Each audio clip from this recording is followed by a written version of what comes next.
بسم اللہ الرحمن الرحیم۔ ایک صاحب نے حضرت ابن عباس رضی اللہ تعالیٰ عنہ سے پوچھا کہ کیا جنوں کو بھی موت آتی ہے؟ تو حضرت ابن عباس رضی اللہ تعالیٰ عنہ نے فرمایا کہ ہاں، جنوں کو بھی موت آتی ہے، مگر ابلیس کو موت نہیں آتی۔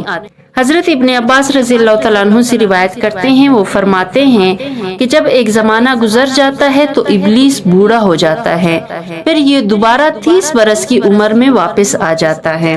حضرت عاصم احوال سے روایت کرتے ہیں، وہ فرماتے ہیں کہ میں نے حضرت ربیع بن انس سے پوچھا کہ کیا یہ شیطان جو انسان کے ساتھ رہتا ہے وہ مرتا نہیں؟ تو انہوں نے فرمایا یہ کوئی ایک شیطان تھوڑی ہے، بلکہ مسلمانوں کو گمراہ کرنے کے لیے تو قبیلہ ربیعہ اور قبیلہ مضر کی تعداد کے برابر شیطان در پہ ہوتے ہیں۔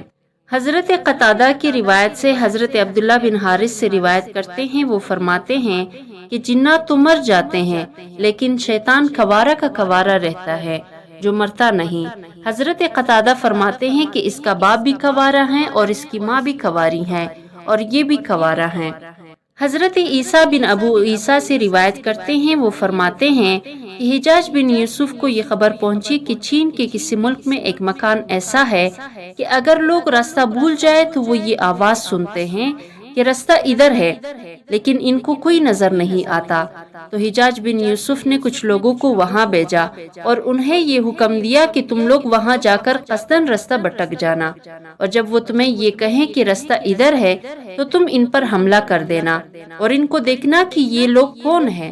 چنانچہ ان لوگوں نے ایسا ہی کیا اور ان پر حملہ کر دیا۔ تو انہوں نے کہا کہ تم لوگ ہمیں ہرگز نہیں دیکھ سکتے۔ ان لوگوں نے ان سے پوچھا کہ تم لوگ یہاں کتنے عرصے سے رہتے ہو؟ ان لوگوں نے بتایا کہ ہم سالوں کا شمار نہیں کرتے، البتہ یہ معلوم ہے کہ ملک چین 8 مرتبہ ویران ہوا اور 8 مرتبہ آباد ہوا، اور ہم اسی وقت سے اس جگہ آباد ہے۔ حضرت ابن عباس رضی اللہ تعالیٰ عنہ سے روایت کرتے ہیں، وہ فرماتے ہیں کہ ملک الموت حضرت اسرائیل علیہ السلام آدمیوں اور فرشتوں کی روح قبض کرنے پر مامور ہے، اور جنوں کا فرشتہ الگ ہے اور شیطان کا فرشتہ الگ ہے، اور پرندوں اور وحشی جانوروں، درندوں، مچھلیوں اور سانپوں کے فرشتے جدا جدا ہیں، گویا یہ کل 4 فرشتے ہیں۔ حضرت عائشہ رضی اللہ تعالیٰ عنہا سے روایت کرتے ہیں کہ رسول اکرم صلی اللہ علیہ وسلم ایک رات ان کے پاس سے باہر تشریف لے گئے۔ ام المؤمنین حضرت عائشہ رضی اللہ تعالیٰ عنہا فرماتی ہیں کہ مجھے فکر ہوئی کہ شاید آپ کسی اور زوجہ مطہرہ کے پاس تشریف لے گئے ہیں۔ جب آپ واپس تشریف لائے اور مجھے دیکھا تو فرمایا، اے عائشہ تمہیں کیا ہو گیا ہے؟ کیا تم متفکر ہو؟ میں نے عرض کیا، مجھ جیسے کو آپ جیسے پر کوئی دھوکہ نہیں دے سکتا۔ رسول اللہ صلی اللہ علیہ وسلم نے فرمایا، کیا تمہارے پاس تمہارا شیطان آ گیا؟ تجھے تیرے شیطان نے وسوسہ میں ڈال دیا ہے؟ میں نے عرض کیا، یا رسول اللہ، کیا میرے ساتھ شیطان ہے؟ رسول اکرم صلی اللہ علیہ وسلم نے ارشاد فرمایا، ہاں۔ میں نے عرض کیا، کیا ہر انسان کے ساتھ شیطان ہوتا ہے؟ رسول اکرم صلی اللہ علیہ وسلم نے فرمایا، ہاں۔ پھر میں نے عرض کیا، یا رسول اللہ، کیا آپ کے ساتھ بھی ہیں؟ فرمایا، ہاں، لیکن میرے رب نے اس پر میری مدد فرمائی حتیٰ کہ وہ مسلمان ہو گیا۔ امام مسلم حضرت ابن مسعود سے روایت کرتے ہیں، وہ فرماتے ہیں کہ رسول اکرم صلی اللہ علیہ وسلم نے ارشاد فرمایا، تم میں سے ہر شخص کے ساتھ ایک ہمزاد شیطان اور ایک فرشتہ مقرر کیا گیا ہے۔ صحابہ نے پوچھا، یا رسول اللہ، آپ کے ساتھ بھی؟ آپ صلی اللہ علیہ وسلم نے فرمایا، ہاں، میرے لیے بھی، لیکن اللہ تعالیٰ نے اس پر میری مدد فرمائی تو وہ مسلمان ہو گیا، اور وہ مجھے ہمیشہ بلائی کا ہی مشورہ دیتا ہے۔ انسان میں شیطان کا بھی تصرف ہے اور فرشتہ کا بھی تصرف ہے، اور شیطان کا تصرف یہ ہے کہ وہ انسان کو برائی کی دعوت دیتا ہے اور حق کو جھٹلانے پر آمادہ کرتا ہے، اور فرشتے کا تصرف یہ ہے کہ وہ بلائی کی دعوت دیتا ہے اور حق بات کی تصدیق کرتا ہے۔ لہٰذا جس کے دل میں بلائی اور حق کا خیال آتا ہے تو اسے اللہ کی جانب سے سمجھے اور اس پر اللہ کا شکر ادا کرے، اور جس کے دل میں برائی کا خیال پیدا ہو تو اسے شیطان مردود کی طرف سے سمجھے اور اللہ تعالیٰ کی اس شیطان مردود سے پناہ مانگے۔ اس کے بعد رسول اکرم صلی اللہ علیہ وسلم نے یہ آیت کریمہ تلاوت فرمائی، الشیطان یعدکم الفقر ویأمرکم بالفحشاء، یعنی شیطان تمہیں محتاجی سے ڈراتا ہے اور بے حیائی کا حکم دیتا ہے، یعنی صدقہ و خیرات کرو گے تو مفلس و نادار ہو جاؤ گے، بخل اور صدقہ و زکوٰۃ نہ دینے کا حکم دیتا ہے۔ حضرت ابن عمر رضی اللہ تعالیٰ عنہ سے روایت کرتے ہیں، وہ فرماتے ہیں کہ رسول اکرم صلی اللہ علیہ وسلم نے ارشاد فرمایا کہ مجھے آدم علیہ السلام پر دو خوبیوں کے ساتھ فضیلت بخشی گئی ہیں۔ ایک یہ کہ میرا شیطان کافر تھا، اللہ تعالیٰ نے اس کے خلاف میری مدد فرمائی یہاں تک کہ وہ مسلمان ہو گیا۔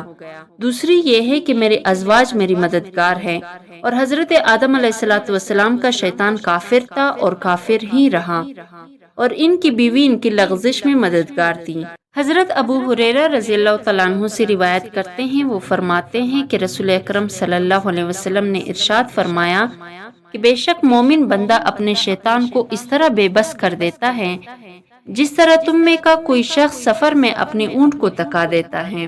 حضرت قیس بن حجاج سے روایت کرتے ہیں، وہ فرماتے ہیں کہ میرے شیطان نے مجھے بتایا جب میں تجھ میں داخل ہوا تھا تو کتے کے چھوٹے بچے کی مثل تھا اور آج چڑیا کی مانند ہوں۔ میں نے پوچھا ایسا کیوں ہوا؟ اس نے کہا آپ مجھے اللہ عز و جل کی کتاب قرآن کریم کے ساتھ پگھلا دیتے ہیں، قرآن کریم کی تلاوت اور اس پر عمل کر کے۔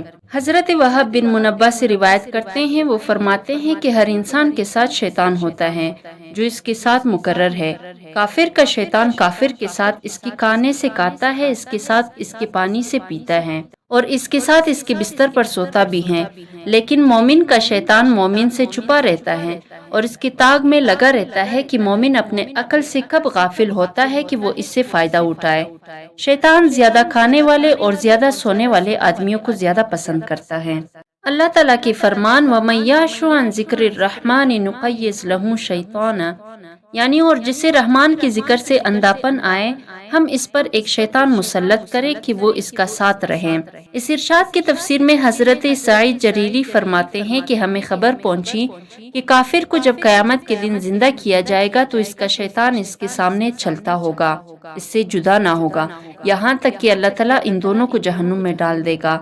تو اس وقت شیطان آرزو کرے گا اور کہے گا یا لیت بینی و بینک بعد المشرقین، ہائے کسی طرح مجھ میں اور تجھ میں مشرق اور مغرب کا فاصلہ ہوتا۔